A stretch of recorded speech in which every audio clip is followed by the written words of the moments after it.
ક્યારે વિચાર આવ્યો છે કે રોજ સવારે સૂરજ કેમ ઉગે છે, ઋતુઓ કેમ બદલાય છે અને દિવસ પછી રાત કેવી રીતે થાય છે?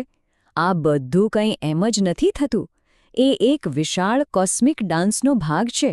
તો ચાલો આજે બ્રહ્માંડના એ જ રહસ્યોને જાણીએ જે આપણી રોજિંદી જિંદગીને અસર કરે છે. આ જો, આ છે આપણું ઘર, એક મોટા પાયે. કેન્દ્રમાં છે સૂર્ય, એક એવો શક્તિશાળી તારો જેણે પોતાના ગુરુત્વાકર્ષણથી 8 ગ્રહોને એક દોરીમાં બાંધી રાખ્યા છે. બસ આ જ વિશાળ મંચ પર આપણી પૃથ્વીની આખી વાર્તા ચાલે છે. પણ સવાલ એ છે કે આ દૂરના ગ્રહો અને તારાઓનો આપણી જિંદગી સાથે શું સંબંધ? આપણા દિવસો, રાત અને ઋતુઓ પાછળ કયું કોસ્મિક ગણિત કામ કરી રહ્યું છે? ચાલો આ કોસ્મિક ઘડિયાળના રહસ્યને જરા નજીકથી સમજીએ. તો તૈયાર છો? ચાલો એક નાનકડી ટૂર પર નીકળીએ આપણા સૌરમંડળની. આપણે સૂરજની ગરમીથી શરૂઆત કરીશું અને છેક સૌરમંડળના બર્ફીલા કિનારા સુધી જઈશું. જરા આ સમય વિશે વિચારો. સૂર્યમાંથી નીકળેલા પ્રકાશના કિરણને પૃથ્વી સુધી પહોંચતા 8 મિનિટથી પણ વધુ સમય લાગે છે.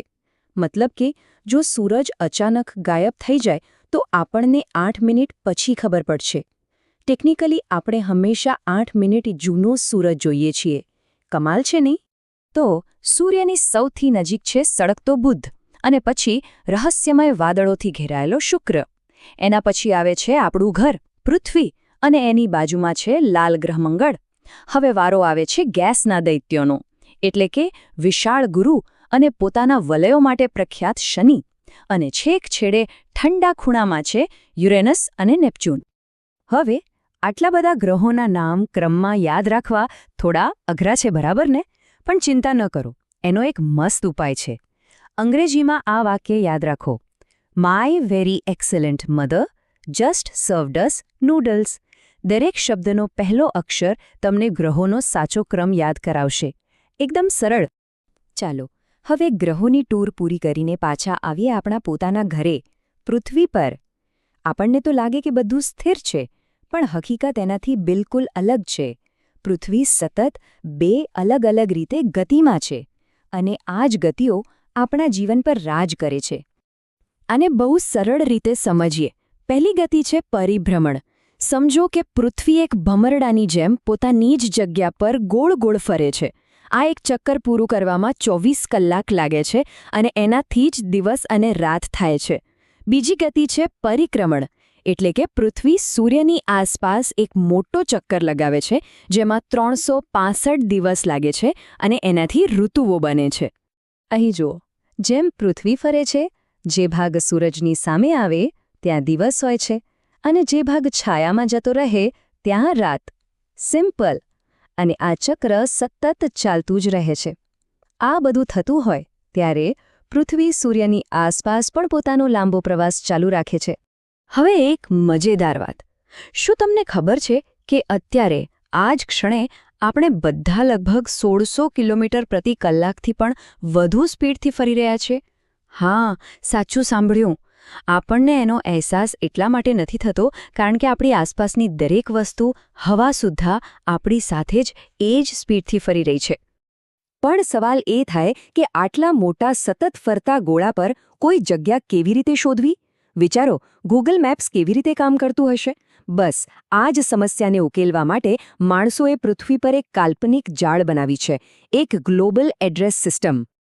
આ જાળ 2 પ્રકારની કાલ્પનિક લાઇનોથી બનેલી છે. એક છે આડી લાઇનો, જેને આપણે અક્ષાંશ કહીએ છીએ, જાણે પૃથ્વીના કમરપટ્ટા હોય, અને બીજી છે ઊભી લાઇનો, જેને રેખાંશ કહેવાય, જે ઉત્તરથી દક્ષિણ ધ્રુવને જોડે છે. બસ જ્યાં આ 2 લાઇનો એકબીજાને મળે એ જ કોઈપણ જગ્યાનું ચોક્કસ સરનામું. પણ આ ખાલી કાલ્પનિક લાઇનો નથી, એની વાસ્તવિક અસર પણ થાય છે. જે વિસ્તારો વિષુવવૃત્તની, એટલે કે વચ્ચેની લાઇનની નજીક છે, ત્યાં સૂર્યના કિરણો સીધા પડે છે, એટલે ત્યાં ગરમી વધારે હોય છે. જેમ જેમ આપણે ઉપર કે નીચે ધ્રુવો તરફ જઈએ, કિરણો ત્રાંસા થતા જાય છે, અને હવામાન ઠંડુ થતું જાય છે. ચાલો હવે એક સૌથી રસપ્રદ સવાલ પર આવીએ: ઋતુઓ કેમ બદલાય છે? આ વાર્તા ખાલી પૃથ્વીના સૂરજની આસપાસ ફરવાની નથી, એમાં એક મોટો ટ્વિસ્ટ છે. ઘણા લોકોને એવું લાગે છે કે જ્યારે પૃથ્વી સૂરજની નજીક હોય ત્યારે ઉનાળો અને દૂર હોય ત્યારે શિયાળો આવે છે પણ ના, એવું બિલકુલ નથી. અસલી કારણ છે પૃથ્વીનો પોતાની ધરી પરનો ઝુકાવ.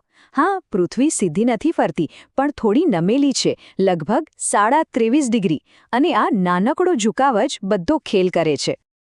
જો આખી યાત્રા દરમિયાન પૃથ્વીનો આ ઝુકાવ એક જ દિશામાં રહે છે, તો જ્યારે ઉત્તરીય ગોળાર્ધ સૂરજ તરફ નમેલો હોય ત્યારે ત્યાં સીધી ગરમી પડે છે, એટલે કે ઉનાળો.